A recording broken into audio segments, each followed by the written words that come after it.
হাওড়া স্টেশনে এসে অনেকেই প্ল্যাটফর্ম খুঁজে একটু কনফিউশনে পড়ে যায়।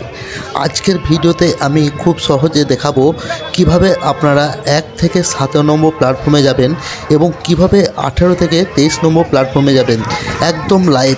হাওড়া স্টেশনে মূলত দুভাগে বিভক্ত, একটা হচ্ছে ওল্ড কমপ্লেক্স এবং আরেকটা হচ্ছে নিউ কমপ্লেক্স। তো প্রথমে আসি, অবশ্যই বন্ধুরা ভিডিওটি একটা লাইক করবেন আর সুন্দর করে বন্ধুদের মাঝে শেয়ার করে দেবেন। আর এরকম ভিডিও পেতে অবশ্যই RJ এক্সপ্লোরার লাইভ চ্যানেলটি সাবস্ক্রাইব করে রাখবেন। তো প্রথমে আসি ওল্ড কমপ্লেক্সে, তো যেখানে আছে বন্ধুরা 1 থেকে 7 নম্বর অবধি প্ল্যাটফর্ম। যদি আপনি হাওড়া ব্রিজ সাইড থেকে আসেন তাহলেই কিন্তু আপনি ওল্ড যে কমপ্লেক্স আছে সেখানে প্রবেশ করবেন।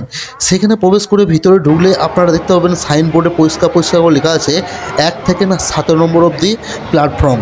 তো আপনি সব প্ল্যাটফর্ম কিন্তু লাইন করে পেয়ে যাবেন। তো বন্ধুরা এবারে আমরা আসি নিউ কমপ্লেক্সে। নিউ কমপ্লেক্সে আপনি পাবেন 18 থেকে 23 নম্বর অবধি প্ল্যাটফর্ম এবং ওল্ড কমপ্লেক্স থেকে নিউ কমপ্লেক্স প্ল্যাটফর্মে যেগুলি রয়েছে সেগুলি খুবই সৌন্দর্য, আধুনিক এবং নিত্য নতুন। তো সেখানে ঢুকলে পরে পেয়ে যাবেন 18 থেকে 23 নম্বর অবধি প্ল্যাটফর্ম। তো এই প্ল্যাটফর্মের সাথে পুরনো প্ল্যাটফর্মগুলি আছে সেগুলিতে আপনি ওভারব্রিজের সাহায্যে যাতায়াত করতে পারবেন এবং নিচে রাস্তাতেও আপনি যাতায়াত করতে পারবেন।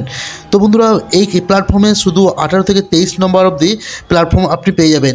তো বন্ধুরা আমি এই টিপসটি বলে রাখছি যে আপনি ট্রেন ধরার এগুতে অবশ্যই IRCT অ্যাপস অথবা স্টেশনের যে ইলেকট্রনিক বোর্ডগুলি আছে সেগুলি অবশ্যই দেখে নেবেন।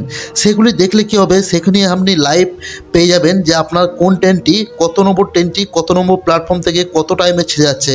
তো বন্ধুরা আর একটি সব থেকে বড় কথা হচ্ছে আপনি এই জিনিসটি খেয়াল রাখবেন 1 থেকে 7 নম্বর অবধি ওল্ড কমপ্লেক্স, আর বন্ধুরা 18 থেকে 23 নম্বর অবধি হচ্ছে নিউ কমপ্লেক্স। তো বন্ধুরা আশা করি ভিডিওটা খুবই গুরুত্বপূর্ণ ভিডিও ছিল।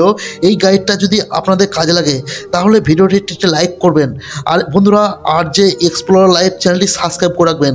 ধন্যবাদ সবাইকে। আমি আছি আপনাদের সাথে RJ এক্সপ্লোরার লাইভ। পরের ভিডিওতে আবারও দেখা হবে।